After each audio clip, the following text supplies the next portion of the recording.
Assalamualaikum warahmatullahi wabarakatuh. Salam satu aspal, salam perjuangan, salam sejahtera. Selamat datang lagi di channel gua. Oke.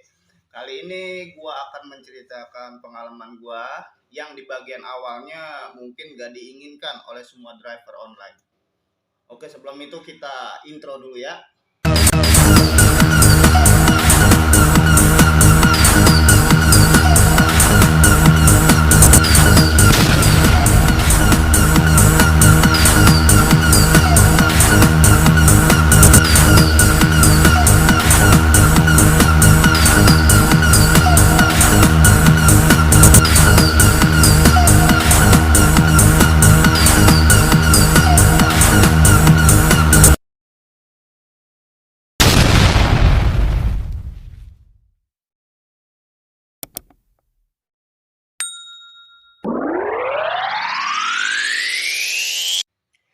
Jadi ceritanya begini nih, waktu itu hari Jumat ya, tanggal 18 November, tepatnya jam 6 pagi nih.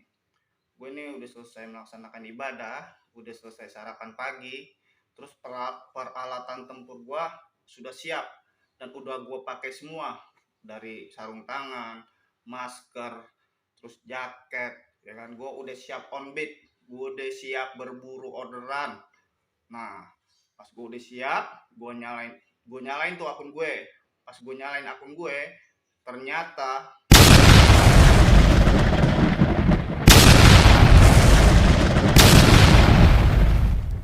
astagfirullahaladzim, gue langsung lemes guys melihat kalimat yang ada di akun gue. Dada gue tuh nyesek, ini jantung nih berdebar-debar. Ya, tangan gue gemeteran aja waktu itu. Karena gue asli 100% kaget. Gue tuh jadi lemes, lesu, ya, panik. Ini keringet panik gue nih langsung keluar nyucur nih waktu itu. Nah, posisi gue saat itu memang masih di teras rumah, ya. Nah, berhubung gue lemes, udah tuh gue jalan pelan-pelan tuh ke arah bangku yang ada di teras rumah gue, sambil ngeliatin tuh akun. Pas gue duduk, gue masih ngeliatin akun gue tuh. Ini kenapa ya? Kok bisa kayak gini? Udah, kepala gue langsung agak sedikit sakit tuh mikirin kayak begitu tuh. Terus gue senderan tuh di bangku gue sambil megangin HP gue. Terus bengong aja, ngelamun aja gitu, lesu ya kan, dengan apa yang gue alamin. Itu cukup lama juga tuh gue waktu itu ngelamunnya tuh.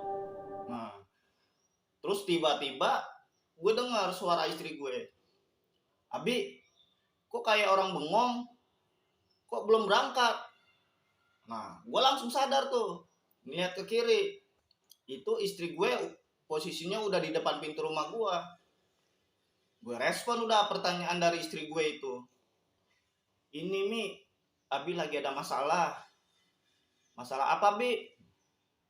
"Akun Abi tak tahu langsung kayak gini Mi." Istri gue langsung tuh nyamperin gue buat ngeliat akun gue. Pas dia ngeliat akun gue, otomatis dia kaget juga. "Loh, kok bisa kayak gini Bi? Emang kenapa Bi?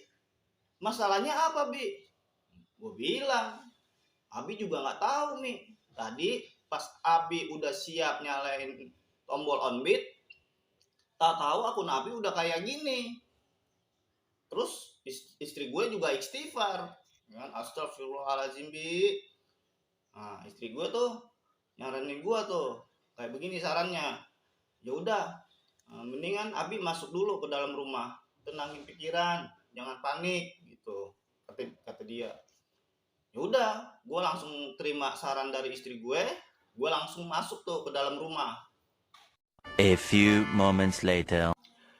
Nah, pas udah di dalam rumah, gue duduk tuh di ruang tengah. Terus istri gue nawarin kopi. "Abi, mau dibikinin kopi nggak?" Gue langsung terima tuh tawaran bini gue. "Iya Mi, boleh deh Mi." Ya, pikir gue mungkin sambil ngopi gue bisa agak tenang. Ya udah, bini gue langsung ke dapur. Nah, gue nih masih ngeliatin akun gue lagi nih gitu sambil duduk. Itu masih ada kalimat-kalimat yang tidak diinginkan itu. Terus gue refresh tuh akun. masih ada kalimat kayak begitu ya kan. Terus gue coba cara lain, yaitu logout akun gue terus login lagi akun gue, ternyata masih ada juga kalimatnya. Gue restart ulang HP gue ya kan, itu masih ada juga kalimatnya kayak begitu. Gue lakukan itu semua ya, di pikiran gue tuh mungkin sistem sedang mengalami error gitu, tapi ternyata tidak, karena gue cek yang lainnya normal gitu. Ya udah tuh, kepala gue tuh agak sedikit sakit lagi tuh. Terus gue senderan lagi tuh di bangku ruang tengah, lemes, lesu ya kan, bengong lagi aja tuh, ngelamun pokoknya, diem aja. Di saat itu gue denger lagi suara istri gue, "Bi, jangan bengong, banyakin istighfar atau selawat biar dipermudah masalahnya atau urusannya." Gue langsung sadar. Udah gue segera ucapin istighfar tuh sebanyak-banyaknya. Istri gue nyamperin gue tuh sambil bawa kopi, terus naruh di meja depan rumah gue.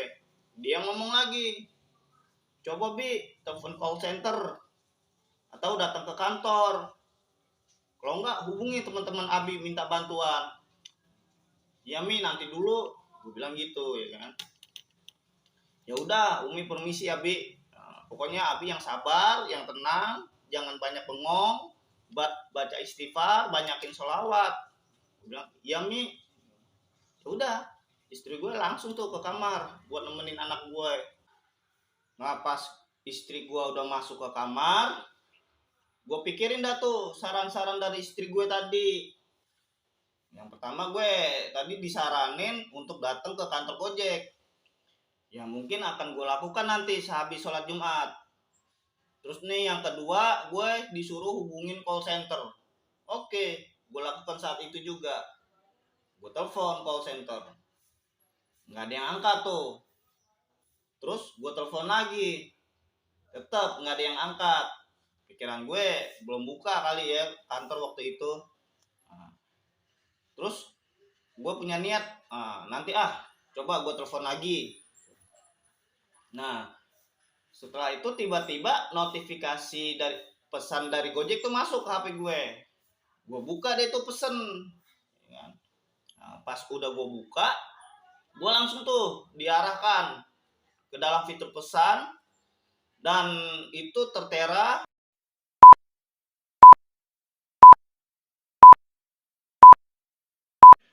Nah, di dalam pesan itu tertera kalimat, tekan tombol di bawah untuk ajukan banding dalam 14 hari ke depan. Jadi gini maksudnya, setelah gue menerima pesan itu gue harus nelpon ya, dikasih waktu 14 hari. Jika dalam waktu 14 hari nggak ada respon dari gue, ya berarti gue di PM, putus mitra. Nah, jadi itu gue buru-buru klik banding.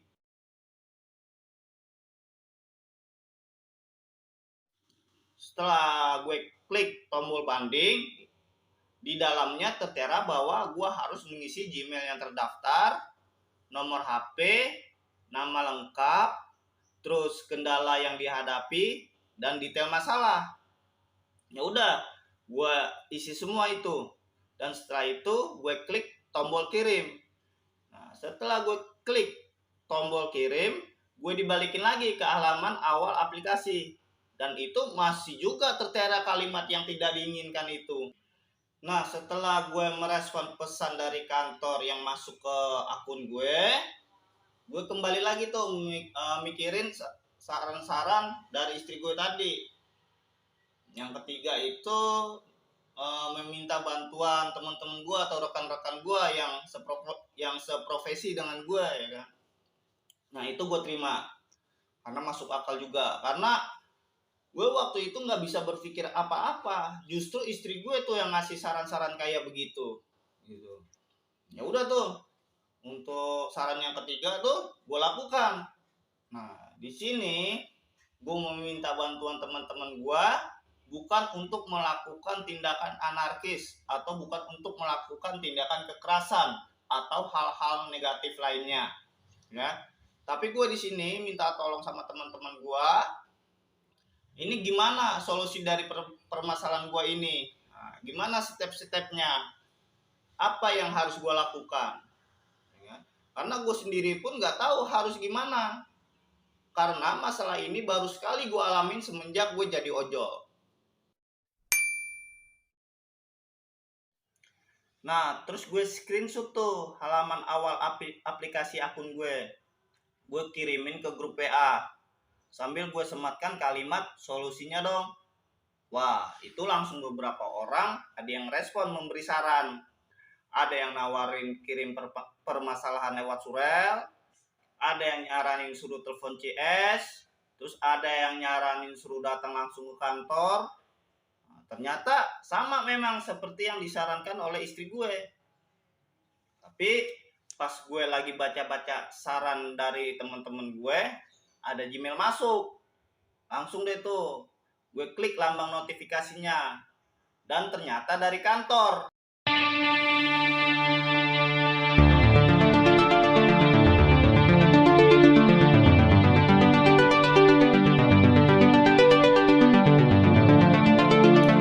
Waduh, sangat berat buat gue. Berarti dalam 4 hari ke depan, gue nggak bisa mencari penghasilan untuk memenuhi kebutuhan keluarga gue. Ya karena penghasilan gue satu-satunya ya cuma dari aplikasi ojol ini. Gue belum punya penghasilan dari bidang lain. Gue nggak punya cadangan. Terus andai kata nanti keputusan kantor gue harus diputus mitra, gue bakalan pusing. Gue bakalan ruwet tuh. Karena gue berpikir kalau diputus mitra, dari mana nanti gue dapat penghasilan? Gimana nanti gue bisa memenuhi kebutuhan keluarga gue? Sedangkan tabungan gue paling bisa bertahan hanya beberapa minggu. Karena tabungan gue masih bisa dibilang cuma sedikit. Kasihan nanti anak sama istri gue kalau kebutuhan sehari-harinya nggak bisa terpenuhi. Dari situ tuh terbesit tuh bahwa di dalam pikiran gue harus berpikir dengan keras. Bagaimana caranya gue melanjutkan perjuangan untuk memenuhi kebutuhan sehari-hari keluarga gue. Ya, gue harus terus cari jalan, berpikir dengan keras. Ya, karena ya gue harus jaga-jaga juga nanti andai kata keputusan dari kantor ialah keputusan yang nggak gue inginkan, yaitu diputus mitra. Nah, di saat pikiran gue ke arah sana, tiba-tiba ada sebuah telepon masuk melalui aplikasi WA. Nomor tadi kenal nih, nomornya nomor GSM. Ya udah, gue angkat. Terus gue bilang, halo, selamat pagi. Dia langsung nyamber, iya selamat pagi. Ini benar dengan Bapak Kiki. Gue bilang, iya benar. Maaf, ini dengan siapa ya? Kata gue gitu. Saya Reno Pak. Begini Pak, apakah Bapak waktu itu benar bahwa Bapak yang nganterin barang dari Cipinang ke Bekasi di sebuah apartemen yang berbentuk dokumen pada hari Rabu tanggal 16 November? Nah, gue langsung inget tuh. Pada hari Rabu itu emang benar. Gue ada orderan gosen reguler dari Cipinang menuju Bekasi. Dan itu adalah orderan yang kedua pada hari itu. Gue inget banget tuh. Bahwa pada hari itu gue cuma dapat 5 order. 1 gue cancel dan 4 gue jalanin. Gue waktu itu juga hanya on beat setengah hari sampai siang. Karena sorenya gue ada keperluan. Dan hari Kamisnya tuh gue libur, gak on beat. Nah, balik lagi nih ke pembicaraan telepon gue yang melalui WA. Kata dia gini nih. Gini Pak Kiki, saya dengan Reno sebagai penerima barang, saya ingin memberitahukan bahwa barang yang dikirim melalui Bapak belum saya terima. Wah, gue langsung kaget tuh dengan pernyataan dari Bapak Reno bahwa dia belum menerima barang yang dikirim melalui gue. Ya udah, gue langsung jawab dengan tenang tuh, nggak emosi. Gue jelasin ke Pak Reno bahwa barang itu udah gue sampaikan. Dan gue udah taruh di tempat yang sesuai aplikasi gitu. Tapi yang buat heran dia bilang Dia nggak tahu di mana tempatnya gue naruh barang itu. Ya udah, gue kasih tahu tuh tempatnya tuh sama Pak Reno, di mana gue kirim dan menaruh barang itu. Gue ngomong begini sama Pak Reno lewat telepon. Begini Pak, saya sudah menaruh barang itu di tempat yang sesuai pada aplikasi saya, yaitu di sebuah apartemen blok DF18. Dan waktu itu yang menerima namanya Bapak Haris. Saya foto kok Pak, dan saya masih ada foto penerimanya Pak. Terus dia jawab, waduh Pak, saya nggak tahu nama dan tempat itu. Gue tambah kaget dan bingung tuh ya. Tapi untungnya dia langsung bilang ke gue kayak begini, gini aja Pak Kiki, supaya lebih jelas kita ketemuan aja yuk. Kita ketemuan di depan apartemen, biar sama-sama enak Pak. Kira-kira Pak Kiki bisa nggak sekarang? Nah, gue langsung jawab tuh dengan antusias, oh bisa Pak. Ya karena gue udah mulai melihat nih titik permasalahan nih, ya kan? Nah, dia langsung bilang, oke Pak, saya tunggu ya sekarang. Nanti kalau Pak Kiki sudah sampai di depan apartemen, kabarin saya Pak Kiki. Gue bilang, oke Pak. Gitu. Dia bilang, baik, terima kasih, selamat pagi Pak Kiki. Oke, sama-sama, selamat pagi juga Pak Reno. Begitu, ya kan? Nah, terus telepon dimatiin tuh sama dia. Ya udah, gue tuh langsung siap-siap buat bertemu dengan Pak Reno di depan sebuah apartemen di kawasan Bekasi itu. Setelah gue udah siap, terus gue izin sama istri gue langsung berangkat. Nah, perjalanan itu dari rumah gue ke titik lokasi memakan waktu sekitar 15 menitan. Alhamdulillah waktu itu perjalanan lancar, nggak macet. Nah, sampailah gue di depan apartemen yang telah ditentukan. Tapi berhubung di depan apartemen itu banyak warung kelontong, jadi tuh gue nggak tahu posisi tepatnya Pak Reno itu berada di sebelah mana. Jadi gue menelpon dia lagi tuh agar tahu posisi tepatnya. Gue telepon melalui WA dan alhamdulillah dia langsung angkat. Terus gue langsung ngomong, halo selamat pagi Pak, saya Kiki, driver yang Bapak telepon tadi. Nah dia langsung jawab, oh iya, posisi sudah sampai mana Pak Kiki? Gue bilang, oh saya sudah sampai nih Pak di depan apartemen, tepatnya di depan warung kelontong yang kedua. Posisi Pak Reno tepatnya di mana ya? Tapi dia, oh maju dikit, saya di warung yang keempat, pakai kemeja biru. Oke Pak, saya kesana ya. Langsung deh tuh gue akhiri pembicaraan itu. Terus menuju warung nomor 4. Kebetulan warung itu posisinya paralel dan ada nomor-nomornya tuh di atas tenda. Jadi mudah untuk menemukan warung itu. Nah, tidak begitu lama, gue sampai tuh di depan warung nomor 4. Gue tengok ke dalam warung itu. Di dalam warung itu cuma ada beberapa pengunjung. Gue cari-cari Pak Reno, ya kan? Dan ketemu. Ternyata dia sedang duduk-duduk di meja nomor 2 sambil ngeliat-ngeliat HP gitu. Ya udah, langsung gue samperin. Gue bilang, selamat pagi Pak, dengan Pak Reno. Oh iya benar, kata dia. Saya Kiki Pak, yang menelpon tadi. Pak Reno bilang, oh iya silakan duduk Pak Kiki. Sambil senyum tuh dia, ya kan? Ramah, gitu. Gue duduk.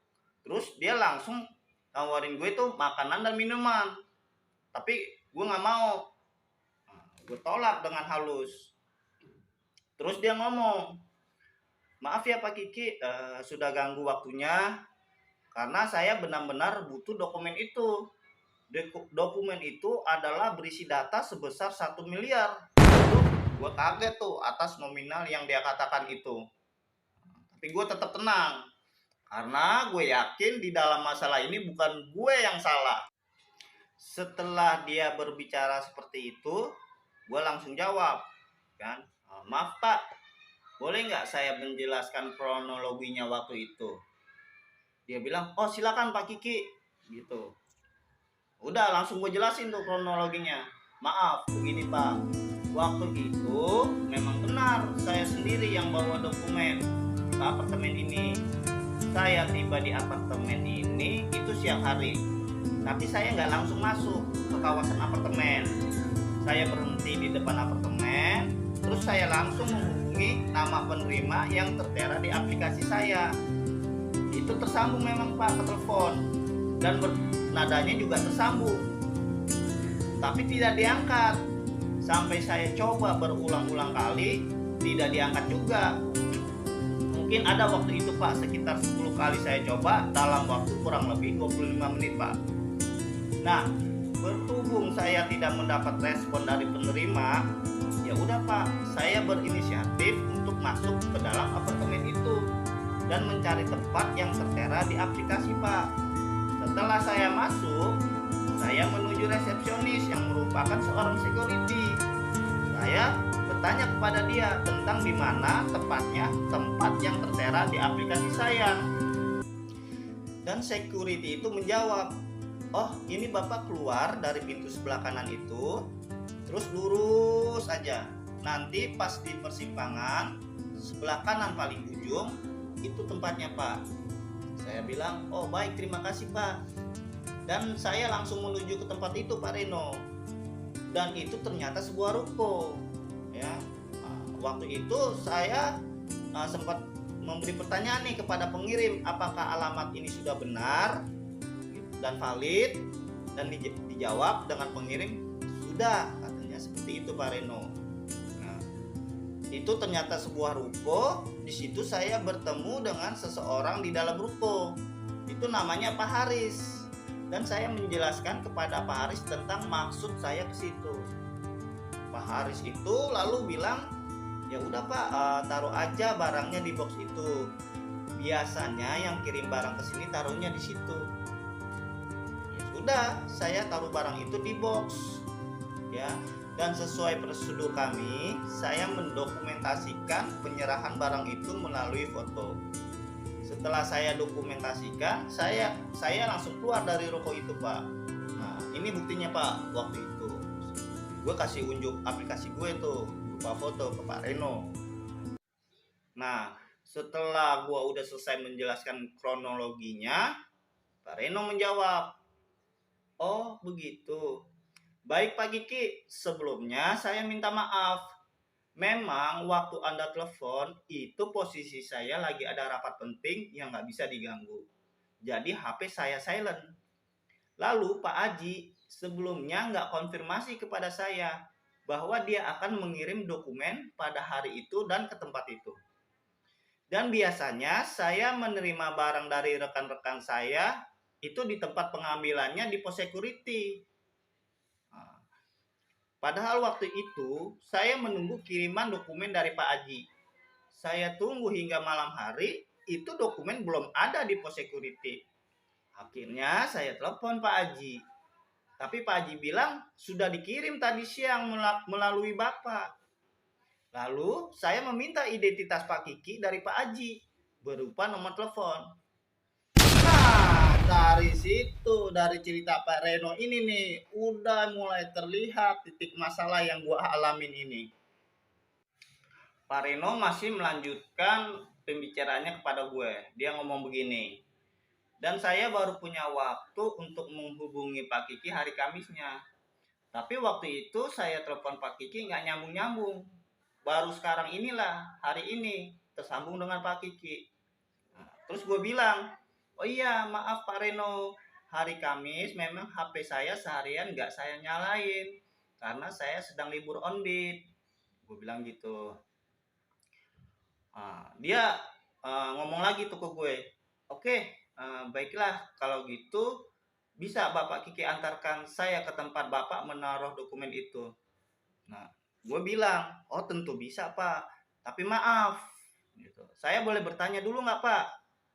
Kata gue gitu ya kan. Nah kata Pak Reno, "Oh silakan Pak Kiki, boleh." Gitu.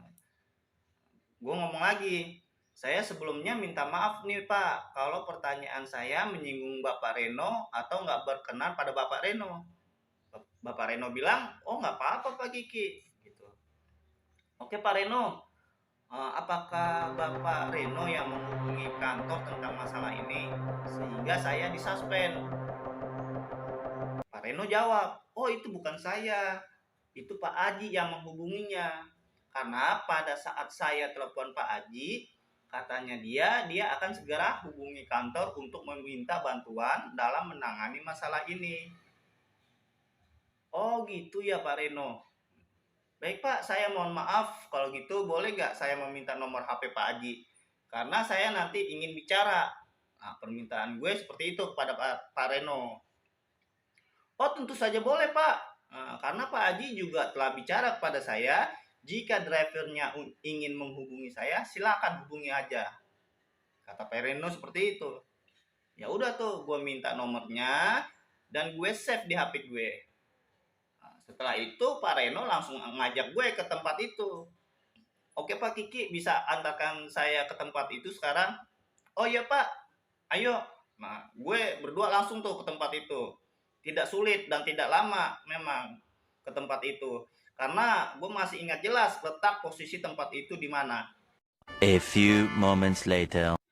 Nah, pas gue berdua udah mau sampai ruko, ya, gue ngeliat tuh Pak Haris lagi berdiri di depan pintu ruko sambil ngeliat ke HP-nya. Nah, gue langsung deh tuh nyamperin. Setelah gue udah dekat dengan Pak Haris, langsung Pak Haris gue sapa. Selamat pagi Pak. Iya pagi, katanya seperti itu. Maaf Pak, saya driver yang waktu itu taruh barang ke sini. Oh yang waktu itu, iya saya ingat, kata Pak Haris seperti itu. Nah, gue langsung tanya, apakah barang itu masih ada di sini Pak? Oh masih ada, itu di dalam. Saya tungguin dari kemarin-kemarin nggak ada yang ambil Pak, kata Pak Haris seperti itu.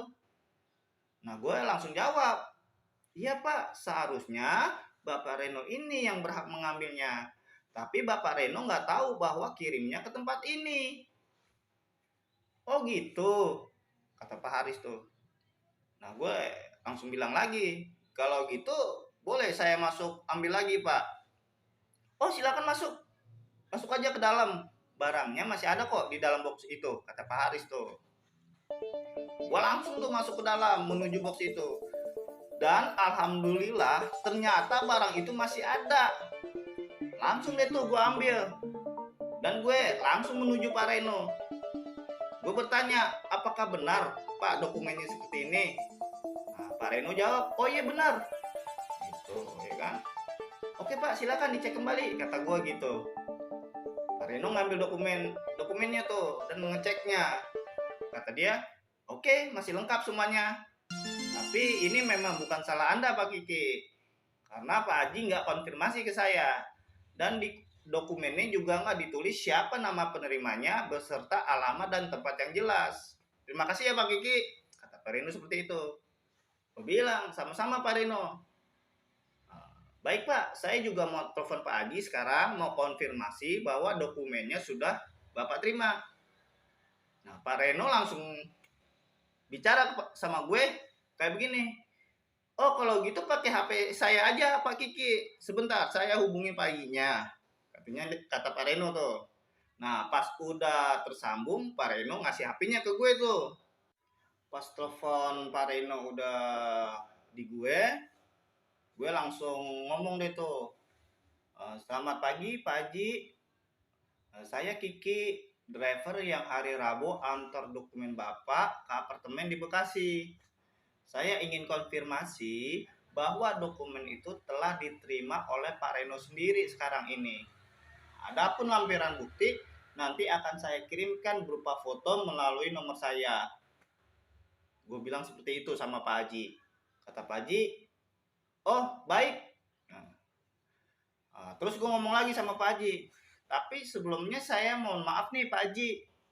Bisakah Bapak bekerja sama dengan saya untuk membantu agar suspend saya bisa dibuka? Nah, Pak Haji bilang, itu bagaimana caranya ya Pak Kiki? Ya udah, gue kasih saran kayak begini. Bapak Haji mohon kembali telepon ke call center dan jelaskan bahwa barang yang sudah dikirim sudah diterima dengan baik oleh penerimanya. Ini hanya miskomunikasi dan sudah selesai permasalahannya. Itu aja Pak Haji. Nah, Pak Haji bilang, oke, nanti saya hubungi kembali call centernya. Gue bilang, oke, terima kasih Pak Haji, selamat pagi Pak, dan maaf mengganggu waktunya. Gue akhiri tuh telepon, ya kan. Dan gue bilang langsung ke Pak Reno, maaf Pak, bisa kita foto-foto dulu sebagai bukti untuk ke kantor nanti kalau memang benar-benar harus dibuktikan. Nah, Pak Reno langsung bilang, oh boleh, ayo silakan, saya tidak keberatan. Ya udah tuh akhirnya gue foto tuh.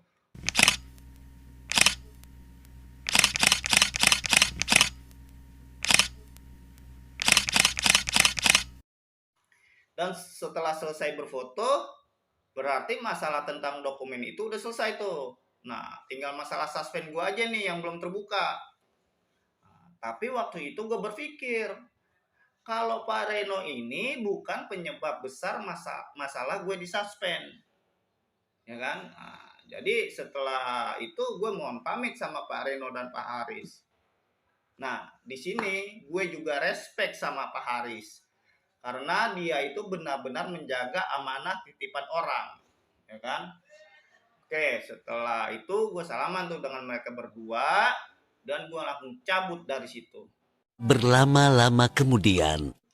Nah, pas gue udah sampai di rumah kembali, gue buka aplikasi gue lagi. Ternyata kalimat itu masih ada, guys.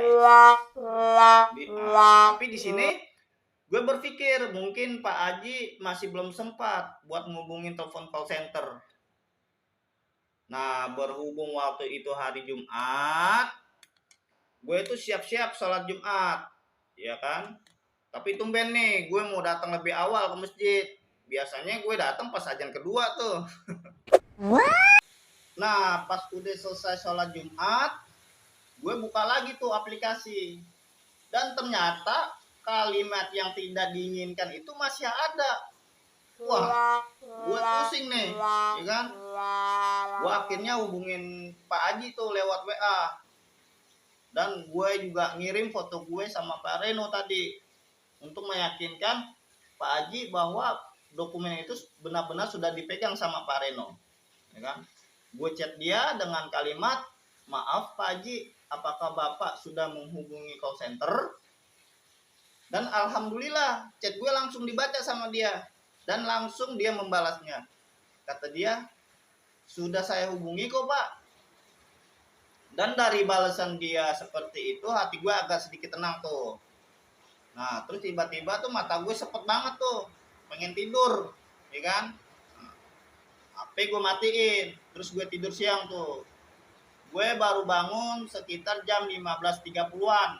Gue langsung cuci muka tuh supaya glowing muka gue. Setelah itu gue nyalain HP lagi. Terus pas HP udah nyala, gue buka aplikasi lagi. Gue kan penasaran, ya kan?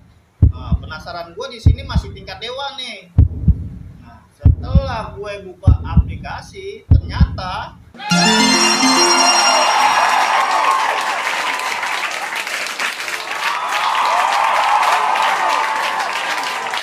alhamdulillahirobbilalamin. Syukur padamu ya Allah. Nah, istri gue kaget tuh dengan teriakan gue kayak begitu, ya kan? Terus nyamperin gue tuh. Dia ngomong, ada apaan sih, Pi? Gue bilang, ini Mi, akun Abi aktif lagi. Tapi gue juga senang dengernya, kan? Oh, alhamdulillah. Dunia gitu. Ucap syukur sebanyak-banyaknya, Pi, sama Allah. Bilang, iya Mi, insya Allah pasti itu. Bilang kayak gitu, ya kan? Terus lalu gue tip juga Pak Haji nih untuk mengucapkan terima kasih karena gue yakin dia benar-benar telepon call center.